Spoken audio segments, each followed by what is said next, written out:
الكبيضات ديالي الشباكيه ديالنا وجدات، جات على هذا الشكل هذا. كنتمنى تنال الاعجاب ديالكم. التشبيكه ديالها كيفاش دايره، كنتمنى تعجبكم. جات غزاله مقرمشه، المذاق ديالها رائع.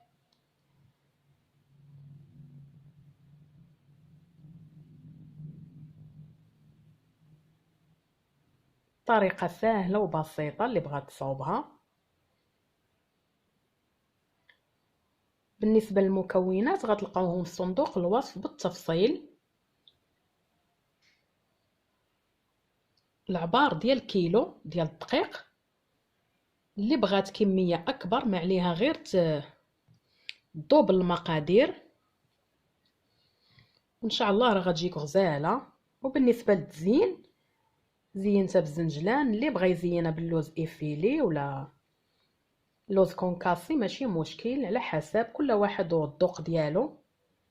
كنتمنى الكبيدات تنال الاعجاب ديالكم، وما تنساوش اللايك، واللي باقي ما اشتركش في القناه يشترك ويفعل الجرس باش اي جديد ان شاء الله يوصلكم.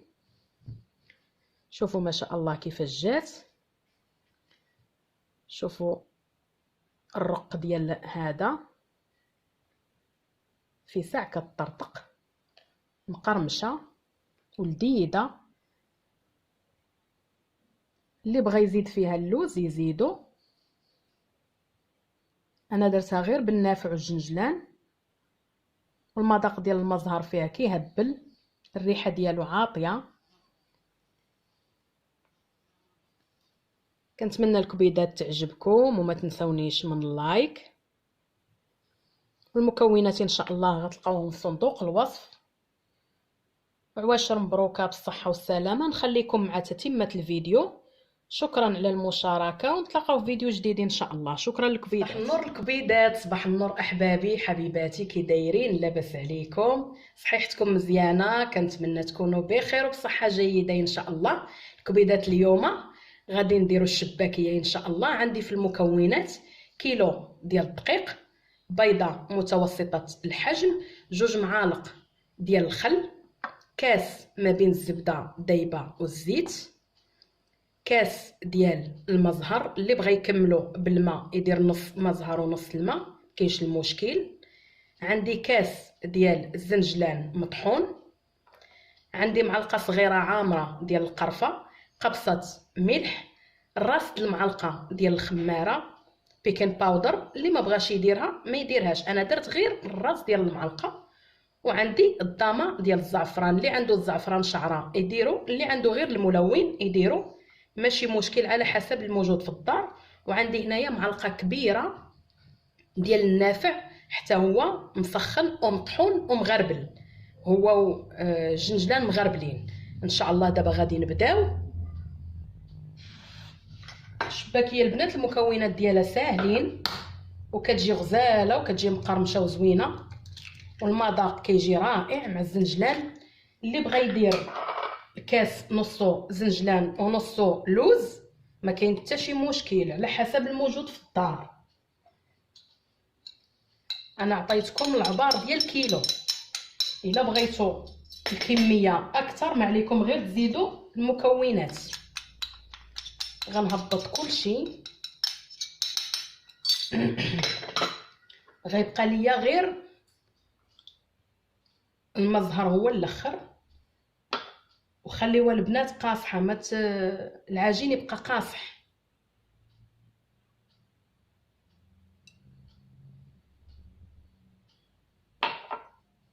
حيت الا جات لا رطبه ما غاديش في التشبيكه غادي تمحنكم. صافي غادي نخلط هاد المكونات مزيان مع الدقيق. بعد ما بسست هاد المكونات كامله مع الدقيق غادي نبدا نزيد المزهر شويه بشويه،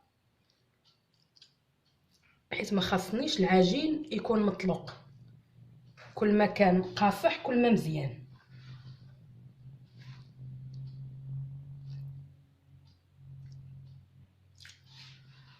غنجمعها ونرجع معاكم. غنعطيوها واحد شويه دليك.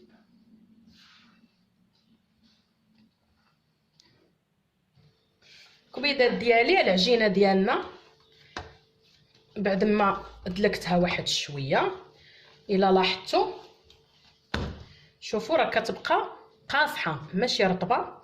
دابا ان شاء الله غادي نقطع القريصات وغنديرها في البلاستيكه، قريصات صغيورين على هذا الشكل هذا، وغادي نديرها في البلاستيكه ونديرها في الثلاجه واحد نص ساعه تقريبا تروبوزا، ومن بعد ان شاء الله نخدموها.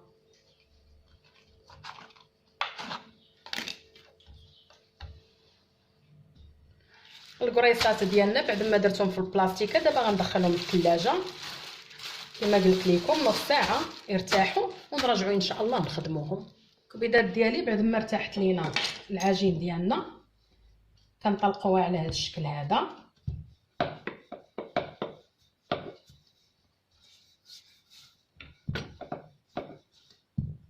كنسرحوها مزيان.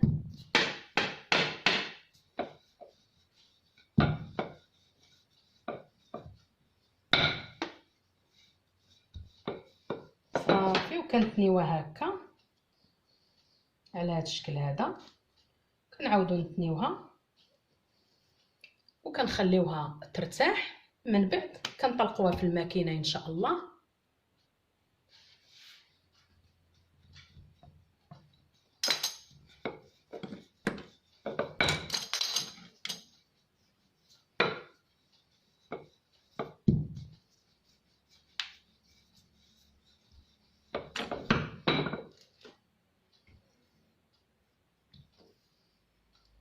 صافي دابا ان شاء الله غادي نطلقوها في الماكينه. كبيدات دابا ان شاء الله غادي نسرحو، نديرو شويه تاع الفورص وغنسرح العجينه ونحاول ناخذ لا فورم ديال هاد الجراره هذه على هذا الشكل هذا. صافي وغادي نعاود نسرح نرققها شويه باش ملي ندخلها في الماكينه تجيني ساهله. بالنسبه للماكينه البنات راه عندي انايا دايراها في 3 الرقم 3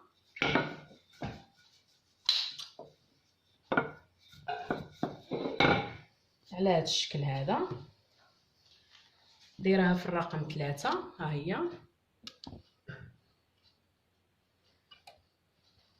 كنديرها المره الاولى وكنعاودها المره الثانيه على هذا الشكل هذا، وكتجيني رقيقه.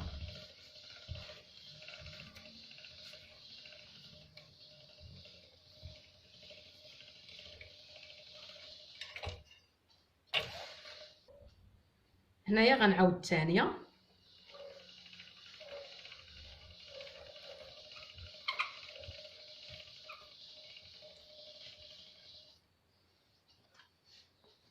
شوفوا كيفاش كتجي. هذا هو السمك ديالها، كتجي رقيقه. دابا ان شاء الله غادي ندوز عليها الجراره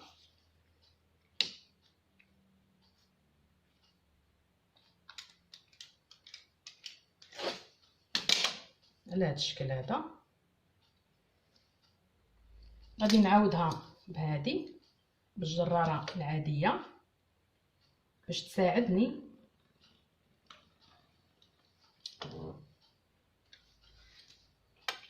على هذا الشكل. صافي وغادي نبدا نخدم ان شاء الله التشبيكه. التشبيكه البنات ساهله على هذا الشكل.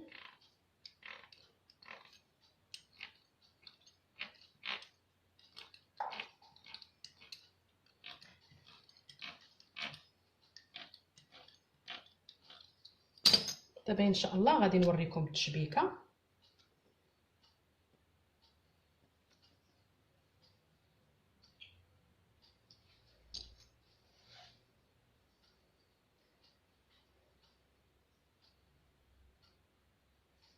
كناخذوا الاولى، كنهبطوا الثانيه، نهزوا الثالثه، نهبطوا الرابعه ونهزوا اللي موراها، وغنقلبوها على هذا الشكل هذا.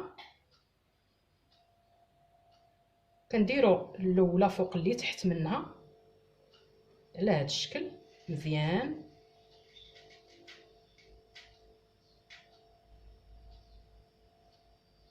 صافي، وكتجينا على هذا الشكل هذا.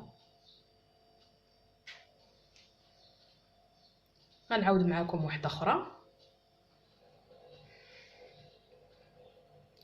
كنهبطوا هذه، نهزوا هذه على اختها، نعاودوا نهبطوا هذه ونهزوا هذه ونقلبوا على هذا الشكل هذا.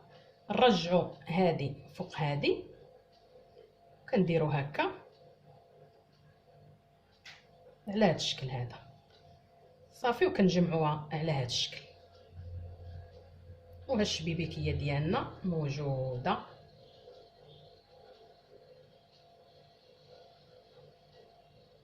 الكبيضات ديالي الشباكيه ديالنا بعد ما تشبكات، شوفوا التشبيكه كي دايره، كتجي غزاله وسهله ماشي صعيبه.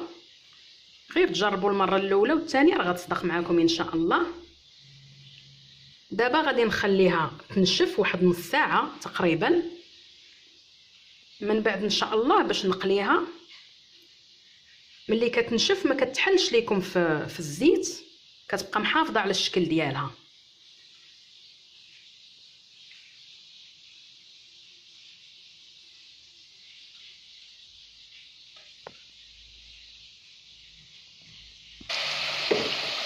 هنايا بديت كنقلي، الا لاحظتوا كتبقى محافظه على الشكل ديالها.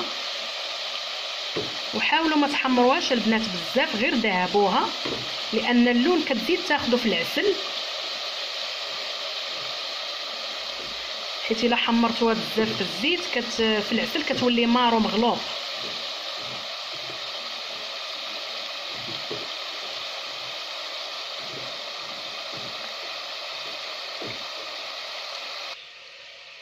وهنايا هي كتعسل، شوفوا كيفاش جات، شوفوا التشبيكه، المنظر ديالها رائع.